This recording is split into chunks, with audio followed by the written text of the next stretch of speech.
Welcome. I'm Rivka. I'm from the Environmental Student Group Activists. I'm their president, and we are co-hosting this event today. We have a table back there with information about us. We're currently running two campaigns. One is called Beyond Coal, and the other one is called Beyond Plastic. We're collecting petitions for Beyond Coal, the goal of which is to phase out the burning of coal on campus in favor of cleaner fuels such as natural gas or biofuels. So if you're interested in those, just stop by our booth afterwards. And Lucinda can take it from here. Great, thank you. And thank you for sponsoring the event tonight. I'm Lucinda Homan. I'm the Midwest Outreach Coordinator with the Union of Concerned Scientists, or UCS. And before I introduce our guest speaker tonight, who's Dr. Jeremy Martin, I wanted to tell you all a little bit about the Union of Concerned Scientists, who we are, what we do, and how you can get involved if you're interested. So the Union of Concerned Scientists is the nation's leading science-based nonprofit organization working towards a healthier environment and a safer world. We do that by combining independent scientific research with citizen action. And we do this to secure responsible changes in government policies, corporate practices, and consumer choices. We got our start back in 1969 when a group of scientists and students on the campus of the Massachusetts Institute of Technology, when they sort of realized the need for this partnership of science and activism.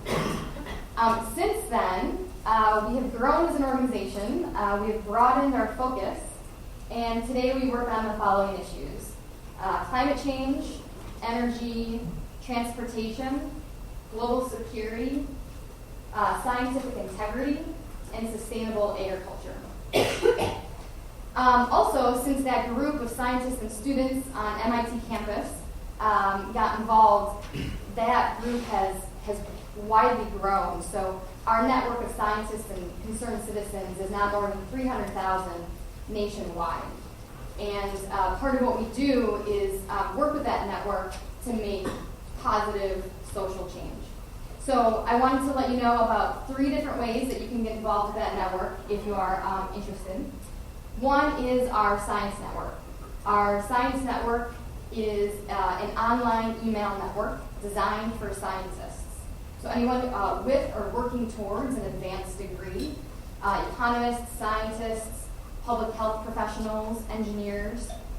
This is a network where you're kept up to date on the latest reports and research from the Union of Concerned Scientists, opportunities to get involved, action alerts, and then also invitations to online and in-person meetings. We also have a Young Scientists Network, so this is the second way you can get involved.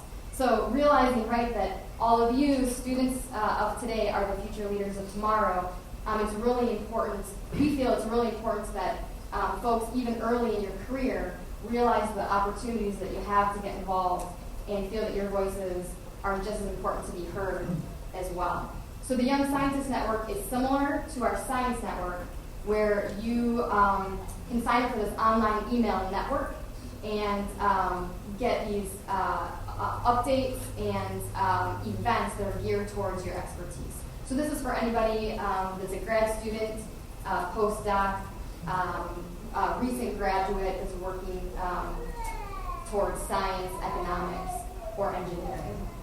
And then finally, the third way to get involved is if you're not either of those, but you're here and you're interested and you are a concerned citizen, you should also get involved. And all you have to do is just sign up for our email list, and similarly, you'll be kept up to date on the campaigns we're working on and actions you can take to get involved with that. And then, of course, as Rivka was saying, if you want to know more about what's going on locally on campus, Activist is a really great local group, and both UCS and Activist have tables in the back.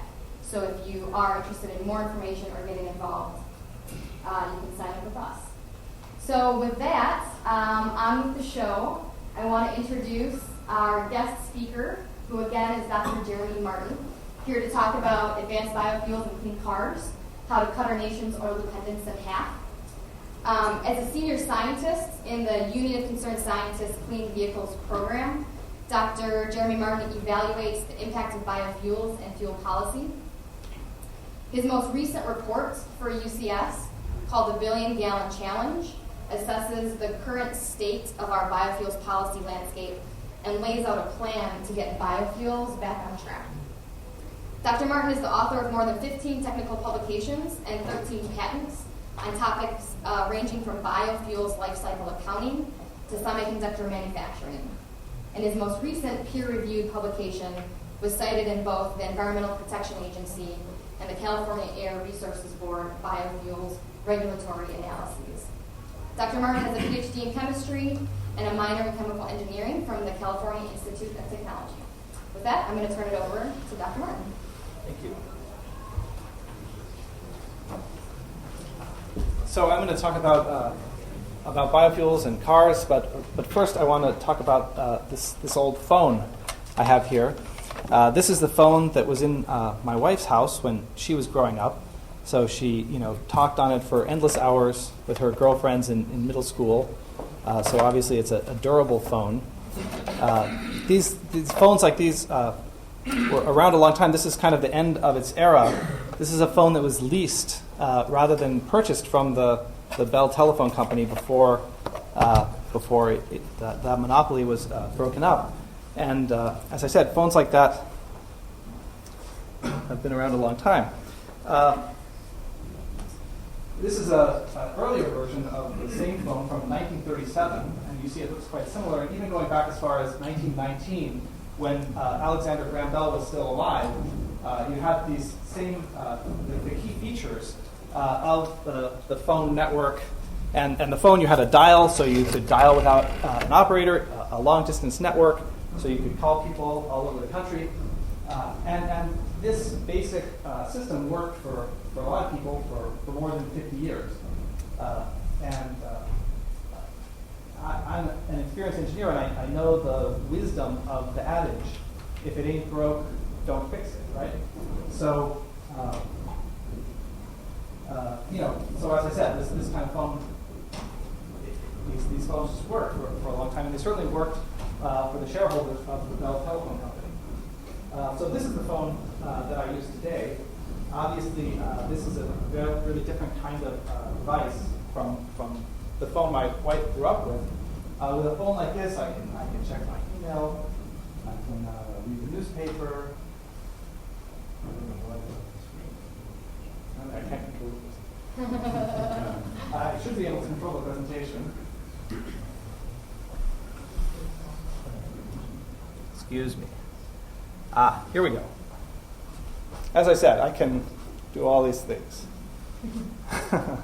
Okay, back on track. So with this phone, I can check my email, read the newspaper, get directions. I can get the answer to any silly question that pops into my head, and most of the time I can use it to control the presentation, unless I get some kind of reminder that confuses my computer. And sometimes I even use it to make phone calls. So in the 30 plus years since the Bell Telephone monopoly was broken up in 1974, pretty much everything about our telecommunication systems, our phones, has changed, and it's really significantly changed the way actually that we interact with one another and information itself. So in the last 40 years, our phones have been completely transformed. What about our cars? So this is a car from that was kind of a cool car when I was a little kid. Anybody know what kind of car this is? Charger. Very good. Anybody know what year? Yeah, 73. Excellent. This is a 1973 Dodge Charger. And Dodge cars go back a long way further than this. This is a Dodge Brothers, 1915 Dodge Brothers Model 30, which was made when the Dodge Brothers still ran the company. And this is a car you can buy today. This is a 2011 Dodge Charger. Now, obviously, in the last 100 years, cars have seen lots of safety improvements, airbags, anti-lock brakes, even seat belts, and smog controls. They even have a place to keep your phone charged. But in a pretty basic way, these cars are very similar to the way they were 100 years ago. If the Dodge brothers saw this car, they pretty much understand how it works and what to do with it. But I think that Alexander Graham Bell might have a steeper learning curve, understanding where phones end up. So for 100 years, we've had this transportation system that's been very durable. The basic approach hasn't changed, and maybe that's because it's just a good system, right? I mean, if it ain't broke, don't fix it, right?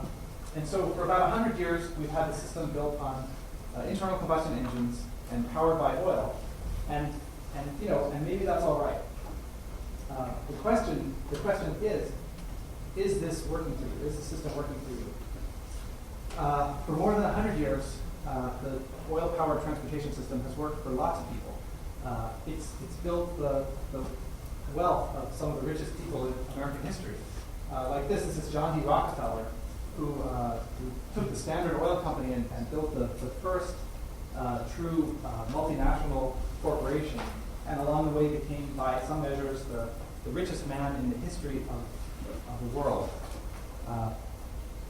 In Texas, the Spindletop oil field, about a little more than 100 years ago, poured oil wealth into political campaigns from Lyndon Johnson to George Bush, and of course Dick Cheney, who was actually the CEO of an oil services company before he became the vice president. And then today, the Koch brothers, whose oil wealth is pouring into political causes and fueling a lot of today's political tumult.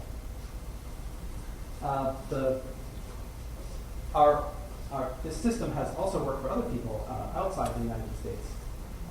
Like this guy, I worked for him for almost 25 years, and he's still working for this guy. But is it working for you? So I can't speak for you, but from where I'm standing, there are some problems with our oil-powered transportation system.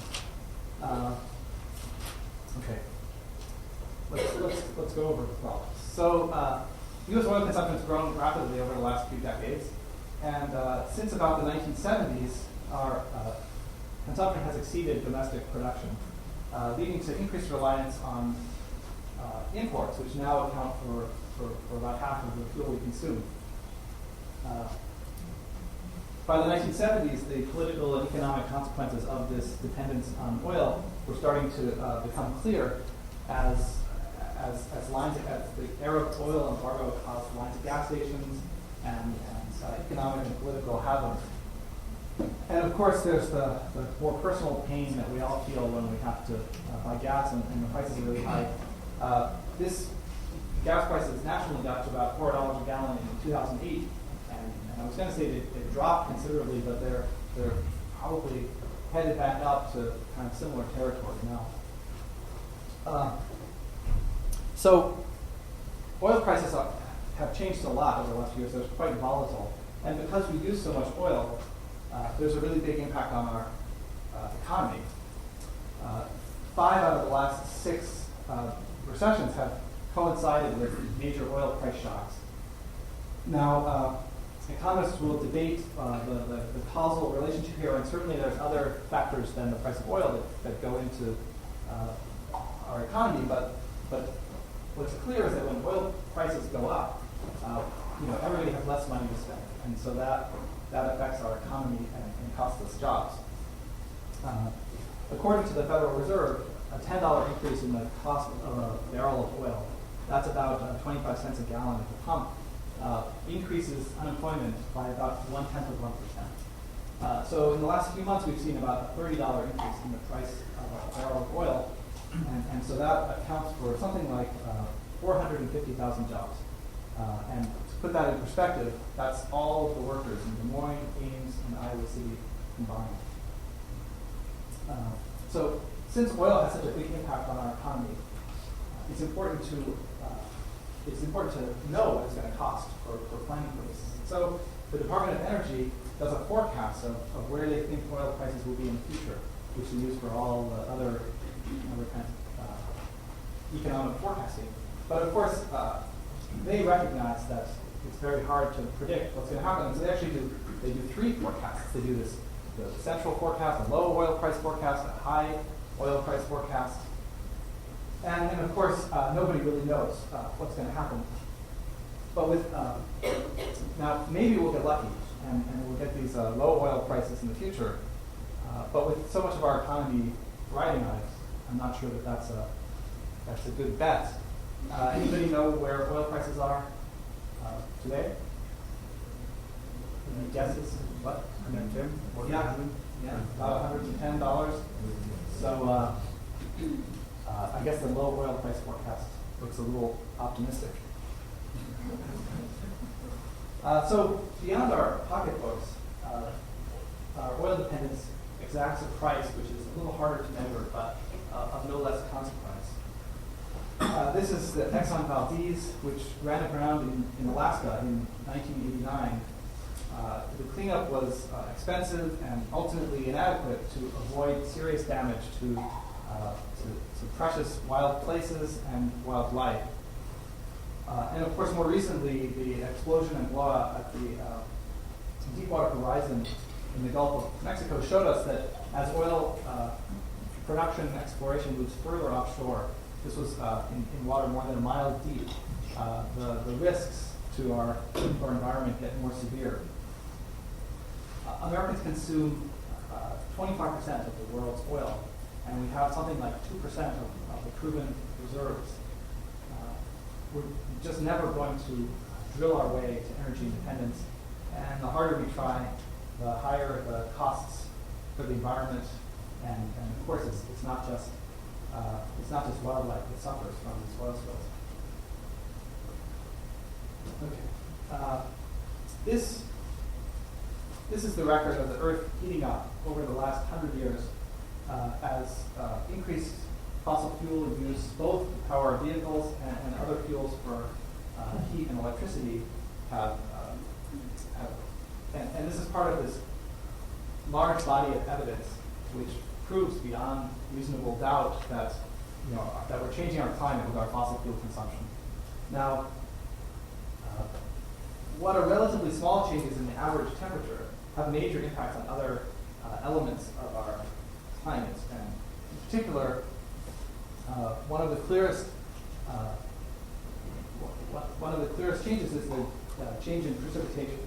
So this map shows the change in the average. This is a little complicated. This map shows increase in the amount of precipitation for the extreme precipitation events. So the top 1% of downpours, what's the quantity change in the rain? And what it shows is that floods are getting more severe, especially in the Midwest and the Northeast. But of course, perhaps some of you remember that. This of course is Ames last August. And actually, I was in Iowa last August. I was trying to get from Des Moines to Minneapolis, and I couldn't visit Ames. I had to go way around because the Highway 35 was underwater.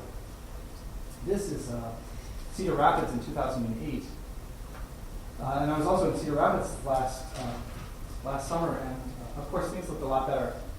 Things have been cleaned up, and hopefully these folks had some insurance and get what's that? Louder. Okay. Hopefully these folks had some insurance and they got some help from the government. But it's important to keep in mind that climate change is global, and not everybody has the same safety net we have in the United States. This is Pakistan. Last year, 20% of the land area in Pakistan was underwater, affecting 20 million people and 10 million children, and 20% of the country's cropland. Now, of course, when we see pictures like this, I think we all feel sympathy and urge to help, especially children. But it's worth keeping in mind, this is Pakistan. It's next door to Afghanistan, where we're still fighting. And so in an important way, the future of these children is key to our own security. And of course, the other side of these floods, of extreme weather events, is droughts. And the last few years have seen a series of severe droughts. In Australia, multi-year droughts. In Russia, droughts and fires. And most recently, China, which is having a 50-year drought. And all of these droughts have big impacts on grain production, global grain prices, and have been one of the sources of tension leading to unrest in Mexico in 2007, and in the Middle East just this year. So, of course, the military understands that if people's houses are underwater, if people can't get enough heat, they don't really care about the latest poll about climate change. And that's why last year, in the Pentagon's Quadrennial Defense Review, they said that while climate change alone does not cause conflict, it acts as an accelerant of instability or conflict. Now, these documents developed by committee always have a lot of these caveats in them, and so we can look to our retired military to speak a little more freely.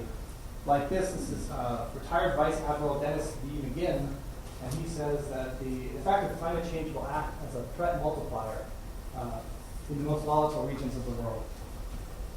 Or another 33 retired generals and admirals in every branch of the armed services signed a letter saying that climate change is making the world a more dangerous place, and America's $1 billion a day dependence on oil makes us vulnerable to unstable and unfriendly regimes.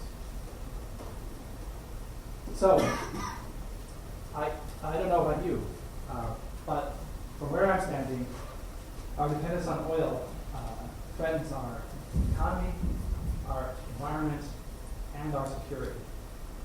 It's time to break our dependence on oil.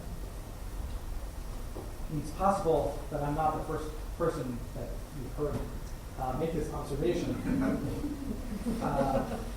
Just last week, the president was at a school, at a university a few miles from my office, and he was talking to the students there about how we needed to break our oil dependence to win the future for students like you. How many of you watched his speech? Okay, you did, okay. That's, it's good that most of you didn't, because he actually stole most of my best lines. I think he's got people snooping in my computer. I don't know, you never know. Anyway, some of what he said I think is worth repeating, and especially since you didn't hear it the first time, or excuse me for repeating this. So how many presidents, he made this trivia point, so you can't answer. How many presidents have been talking about the need to get off oil, or who was the first president who kind of identified this problem and the importance of it? Anyone know? George Bush. Too far back. What? George Bush. Oh, further back. Carter. One more. Nixon. Yes, Nixon. 8 presidents, starting with Richard Nixon, have been talking about that oil dependence is a major problem, and that we really need to have a major effort to get off oil. But somehow, after 40 years of this, we still have the same problems, and it actually just gets more and more difficult as time passes. So, with all these powerful folks working on this and still no progress, we better figure out why it's not working, right? I'm not the president, so I think there's three key problems which have kept us dependent on oil despite our best intentions. The first one I'll call the flavor of the month. Instead of developing a comprehensive policy that looks at a lot of different technologies and plans over the long term, we've kind of chased after the latest silver bullet, hoping that some new technology that's just beyond the horizon will painlessly solve this problem once and for all. In 1973, when the very first mobile phone was being tested, Richard Nixon set a course for energy independence, and he called it a new Apollo project powered by domestic exploration and new technologies like synthetic fuels made from coal. Jimmy Carter put solar panels on the roof of the White House and talked about gasohol, which I think we now mostly call ethanol. Well, the Reagans took the panels off the roof and talked about methanol made from coal. George W. Bush liked ethanol and started the flex fuel vehicle program. then in the 90s, the GM EV1 kind of sped onto the scene, the battery electric vehicle, and then sped off the scene almost as quickly. And meanwhile, Bill Clinton was talking about hybrids and electric vehicles. George W. Bush liked hydrogen fuel cell vehicles in his first term, and in his second term he liked cellulosic ethanol. And T. Boone Pickens made news as an oil man who favored wind power for electricity and natural gas to power vehicles. And of course, President Obama is a big fan of plug-in hybrids and battery electric vehicles. Now, a lot of these are good ideas, but the problem is you just can't keep changing your mind all the time. Politicians can, the political process kind of drives a need for these quick fixes. But unfortunately, quick fixes won't get the job done. So we can't succeed in policies that just change from day to day or from month to month as oil prices change, or even with strategies that change from year to year as the political environment shifts. We really need to have longer-term strategies that look, that are based on the performance of the technologies and that don't just pick political winners, but really develop a strategy that we can play out over decades, so we can transform our transportation system as thoroughly as we've transformed our phone system from in the last 40 years. So the last obstacle has been the powerful entrenched interests, the vested interests that oppose changes.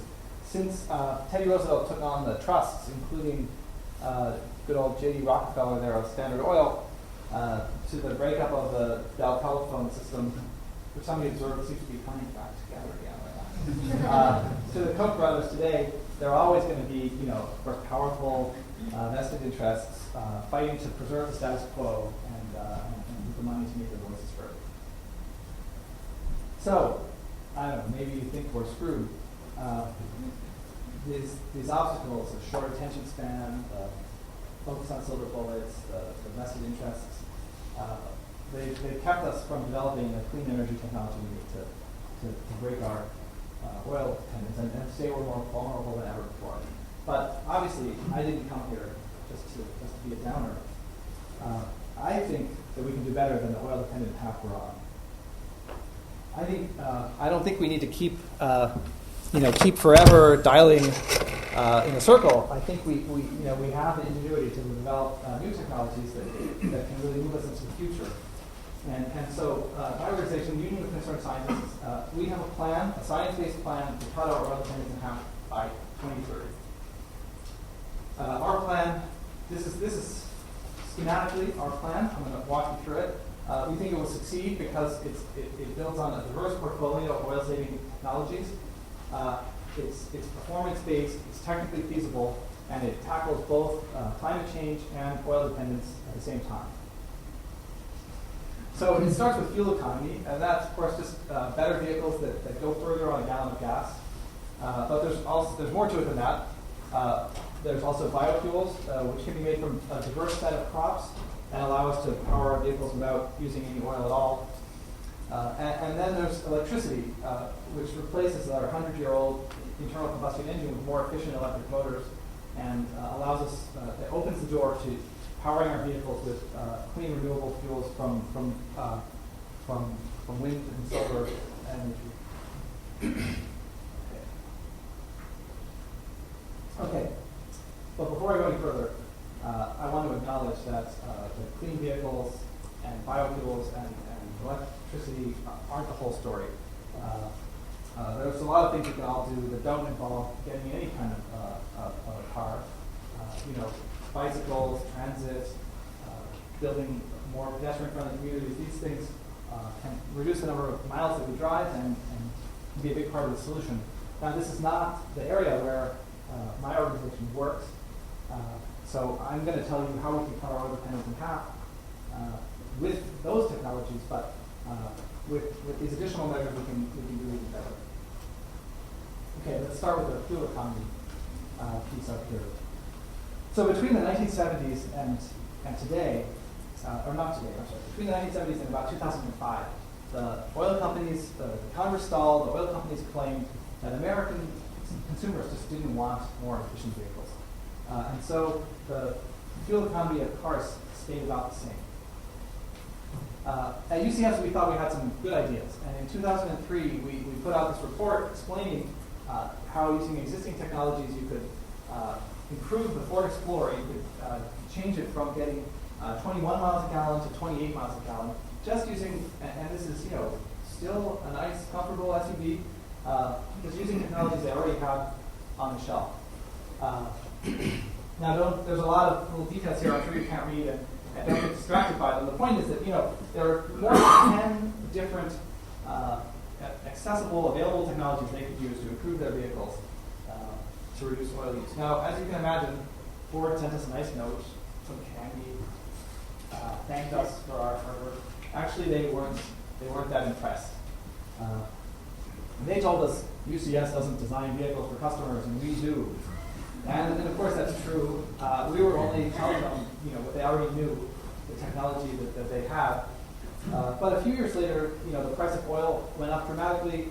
Some of the domestic automakers found themselves in a pretty bad situation, and by 2009, they were ready to make some changes.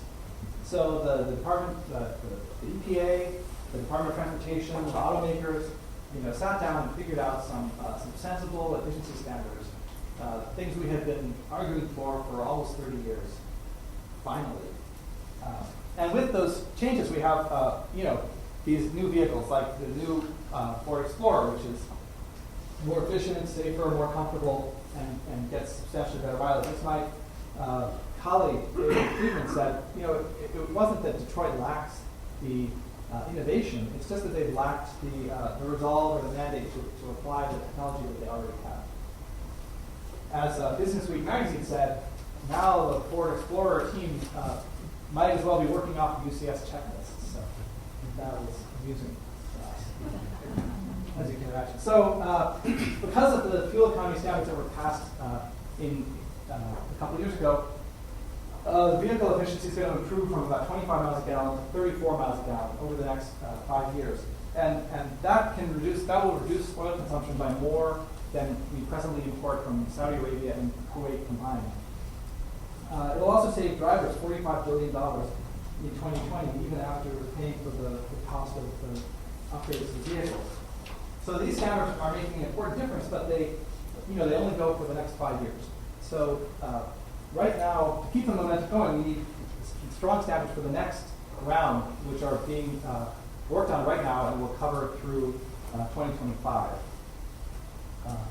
So as you can imagine, we have some more great ideas about what car makers can do to achieve high fuel efficiency going forward, so that when this guy needs to buy a car in 2025, he can get a car that goes 60 miles a gallon. Now, to make sure that our next generation doesn't get stuck with the same problems that we've had, we really need to make sure that the technology advances steadily. I mean, that the efficiency advances steadily as technology improves, so that regardless of what the price of oil is in any given week, we continue to improve our efficiency and reduce our oil dependence over the long term.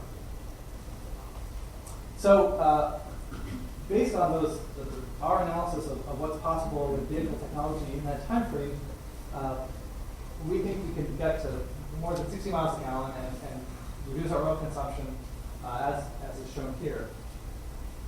Okay, so the next piece is biofuels. Now, of course, people have been making biofuels for a long time. We've been making alcohol out of grain, corn for thousands of years for drinking, and more recently for putting in our vehicles.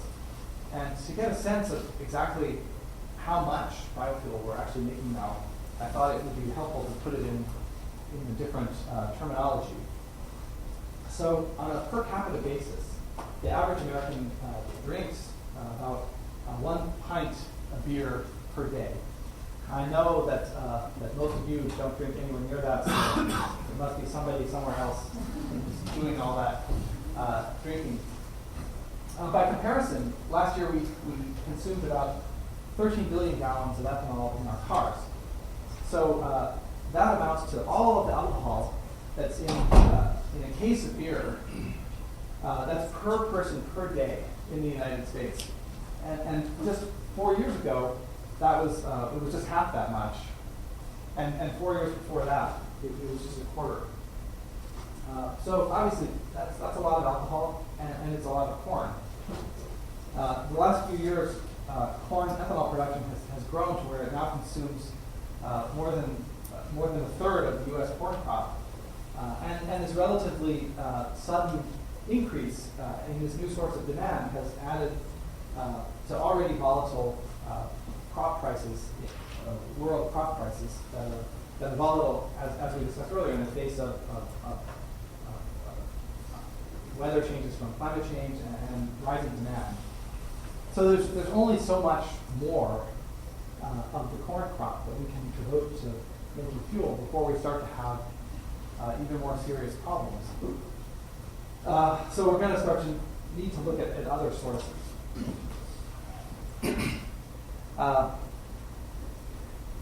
Okay. One important place to look is cellulosic biofuel made from perennial grasses. Obviously, a lot of work in this area is going on right here.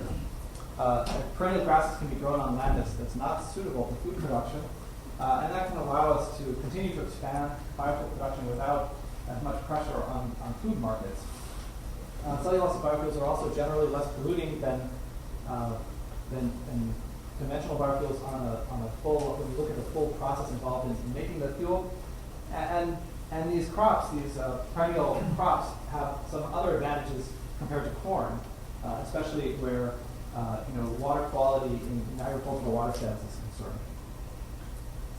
Now, where I come from, in Maryland, outside of DC, we don't grow as many crops as you grow here in Iowa, although we do have some biofuel feedstocks in our area, like garbage from our cities and towns. Even after recycling and composting, we send millions of tons every year of garbage into landfills, and so this is another great opportunity to make low-cost biofuels. So with these new technologies, we can continue to increase the amount of biofuel we produce without the negative side effects of today's biofuels, giving us a route to continue to expand biofuel production while we protect the environment and the climate and the food supply. Okay, the final piece of the puzzle here is electricity. And of course, there's been a lot of excitement recently about plug-in hybrids like this Chevy Bolt and battery electric vehicles like the Nissan Leaf. And this is pretty cool stuff if you like cars, as I do. However, the fact is that these new technologies are going to take some time. This is a pretty small piece of the overall puzzle. And that's because you might get a new phone every 2 years, but the cars stick around a long time. The cars generally stay on the road for about 15 years. And so as new models come into the market and new technologies, it takes a long time until they really contribute in a big way to the stock of vehicles. But it's the progress that we make in these next few years is really important in the longer term. This is kind of the high risk, high reward area that offers us the potential for long-term growth. We think that electric vehicles, whether they're fuel cells, battery electrics, plug-in hybrids, whichever, have the potential to be a really transformative technology looking further out and give us the opportunity to nearly eliminate our oil use over the subsequent 20 years, so that by mid-century we can essentially stop using oil in our light-duty vehicle fleet. So that's our plan. It's performance-based. It builds a diverse portfolio of technologies. It's technically feasible, and it simultaneously tackles the challenges of climate change and oil dependence. So I started off with a pretty bleak picture of all the problems with our current system, all of the reasons we failed to get off oil before, but there's some really great benefits that go along with implementing this kind of a plan. First of all, this is about jobs. This is about investing. The lack of foresight in our domestic automobile industry really hurt this country, and we have the opportunity to turn that around. By investing in these new technologies, the United States can be a leader rather than a follower in the decades to come, and that's going to be what helps to get us off oil, but also creates a lot of new opportunities. Saving oil also means saving money. At the gas pump, according to our analysis of the fuel efficiency standards we're advocating, would save. So if you bought a new car in 2025 that met this average fuel economy of 62 miles a gallon, you would save $7,500 over the lifetime of that vehicle. And that's equivalent to reducing the price of oil by more than $1. So that's a really big deal. Cutting our oil dependence is also important to make our country more secure. Security is national security, and there's nothing more important that we can do to protect the brave men and women serving in our armed forces than to reduce our oil dependence. And finally, there's just our obligation to protect the environment so that our kids, this is my son, they can enjoy the same beautiful planet that we do. Breaking our oil dependence is just responsible stewardship of the planet, reducing the risk of catastrophic climate change. So, if you agree with me that we can do better than the oil-dependent path we're on, there's a few things we can do together. First of all, as consumers, we all have a voice that the automakers hear loud and clear. Some of you are probably going to be buying a car in the next 5 or 10 years, and let's make sure that you have some good choices. Efficient vehicles that also look good and don't cost you a fortune at the gas pump. And then, of course, have a place to plug in your phones, stay charged. So we hear every day from our members and our supporters that they want to know, which car should I buy? With these hybrids, help me sort out what's the hype and what's the real performance. And so we do studies like the Greenest Automaker Ranking. We have a website that called the Hybrid Center that has this hybrid scorecard to help you separate the marketing hype from the real benefits and help you make consumer choices that reflect your values and help you save money. The government at all levels also has an important role to play in ensuring that the cars and trucks that we drive meet important safety and environmental standards. Remember, this is our government, right? Of the people, by the people, and your elected representatives listen to you. Today, UCS works, as Lucinda said, with more than 300,000 members and supporters to make sure that Congress gets the message. So join us, and we can make sure that your elected representatives get on board. So, if you agree that we can do better, I'd ask you to take out your phones. And maybe these phones would be better. Anybody ready? Anybody going to join me here? You don't need to sign up in the back of the room. You can sign up right here. If you have an appropriate phone, you can go to ucsusa.org/oil. You can also do it later from home. That's more for you. And as Lucinda said, you can together we can work to make sure that we have cleaner cars, a healthier environment, and cut our oil dependence. So that's it.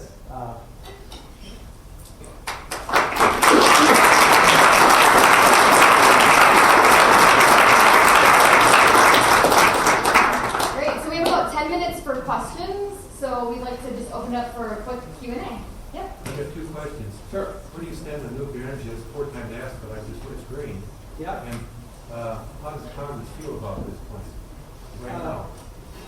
So on nuclear energy, we do a lot of work on nuclear energy. One piece is about making sure that it's safe, that the inspections. So I don't know, maybe you heard UCS in a lot of newspaper stories recently talking about all the things that need to be done to make sure that the reactors are controlled in a safe manner. Obviously, a big concern now. And in general, on the role that nuclear has in some of the recent packages, our main criticism has been that it's just too much money. That it's disproportionate share of loan guarantees.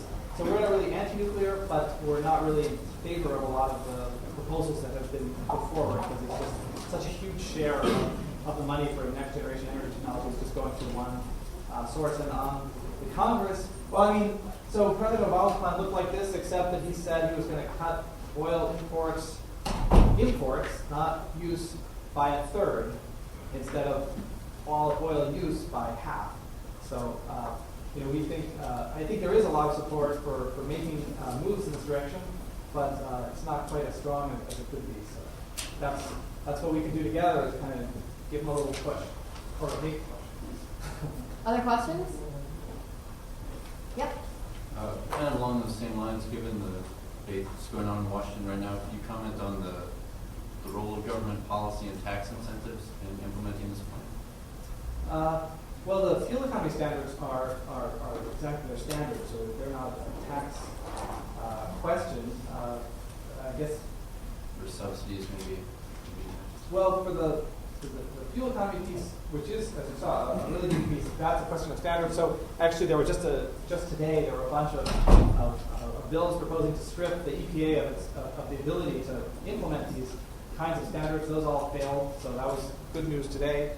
But that's one thing in the area of electric vehicles. There's certainly a lot of proposals people would like that would help the industry or help consumers buy these vehicles. And of course, it's hard to get money for anything right now. So those are an uphill climb. And I work on my pieces on biofuels policy, and I could talk for a whole other hour on the tax credits that are expiring and how we think those could be done in a smarter way that would support improving the existing facilities and support developing the next generation of biofuels.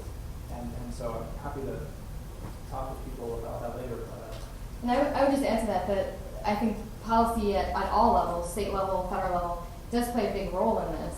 And we're living in a world, right, where oil companies have a lot of money, they have a lot of political power, and that's kind of why we need folks to get involved and to be engaged, learn about these issues and to take action. And so that's sort of why we're here. So hopefully we'll get involved. Yeah. Next question? How do you feel about the renewable fuel standard goals for the next 15, 20 years? Repeat the question. The question was, how do I feel about the renewable fuel standard goals? So our work on biofuels has really been about trying to actually realize some of those goals. So I would say that, in terms of the actual numbers, like 36 billion gallons of biofuel by 2022, I think any sober analyst would say that that's, the cellulosic biofuels are not progressing at that rate. But we think that's a really important part, and so we think that's in the area where the policy should focus to get those next generation biofuels actually up to commercial scale rapidly.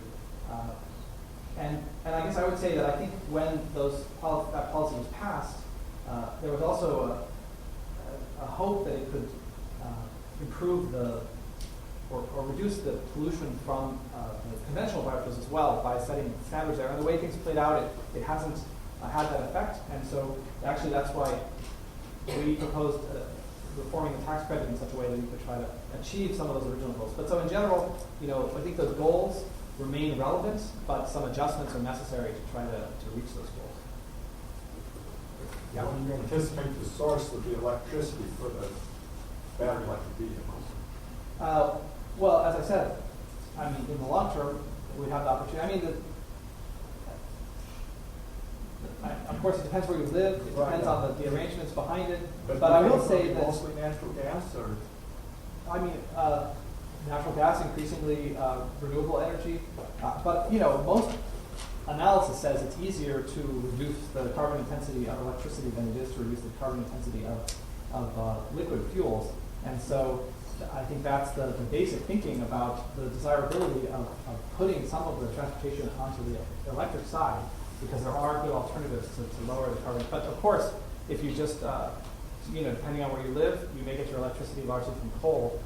So it really is, as I showed you, we're not going to have that many electric. We try to be as optimistic as we can, but just understanding as we do the fleet turnover and how fast you can implement these technologies, you can't move that fast. And so it really is the grid between 2030 and 2050 that's going to be providing a lot of that electricity. And so it's absolutely important to be cleaning up electricity generation at the same time, so that we have clean electricity to power those vehicles. Yeah. What forms of power would you consider clean, and where does, for example, coal stand on that? Oh yeah, well, we do not consider coal clean. We're pretty much on the same page. We have a big coal. Lucinda, maybe. Yeah, we do. And I think this actually answers part of your question too, but similar to what we did showing how we can reduce our dependence on oil, we've done, the Union of Consumer Scientists has put together a national blueprint by the year 2030 that shows that we can actually phase out coal. And we would do that through renewables like wind power and solar power, some natural gas, some nuclear power, but then a huge chunk of that is energy efficiency. So we can save money, we can save energy simply by just being more efficient with the way that we use our energy sources. Right, so I'm from the vehicles group, so Lucinda knows more about our energy program. Yeah. You never mentioned fuel cells. We've been using this internal combustion engine, which is only about 23% efficient for 100 years. And these fuel cells are 95 to 97% efficient. Sanyo patented the methanol fuel cell like 7 years ago.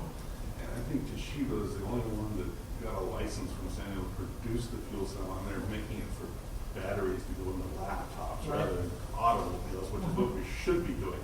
Why aren't we using a 97% efficient fuel cell for our cars today? I mean, if I didn't mention fuel cells, it was a slip. It was definitely in my notes to say that the kind of a long-term forecast for electricity, and we try to be as much as we can, technology neutral. And so, I mean, I think electric motors, electricity generation does have the capacity to be a lot more efficient. And my deputy director of my program, Dave Friedman, has done a lot of work and served on his national panel. National Academy of Science panel on fuel cells. So, absolutely, I think that's an important technology. So why aren't we using methanol fuel cells from our cars at 97% efficiency? Actually, I have to defer the question to him. I don't know exactly what answer he'd give. I mean, as was mentioned, it is very difficult to turn over the fleet for anything. But I think that if we can get plug-in hybrids, battery electric vehicles, that will really lay the groundwork to say, okay, everything's done except replace the battery with a fuel cell. So that we'll be all ready to go to accept the fuel cells if we can make these investments in the whole suite of electric vehicles. We have time for 2 more questions. Your graphs are looking at cars and light trucks. Yeah. What percentage of total U.S. energy consumption do cars and light trucks make up? In terms of, I'm differentiating between oil and electricity and heat generation, and I actually don't know the number off the top of my head. It's well over half. It's a big piece, but that's true.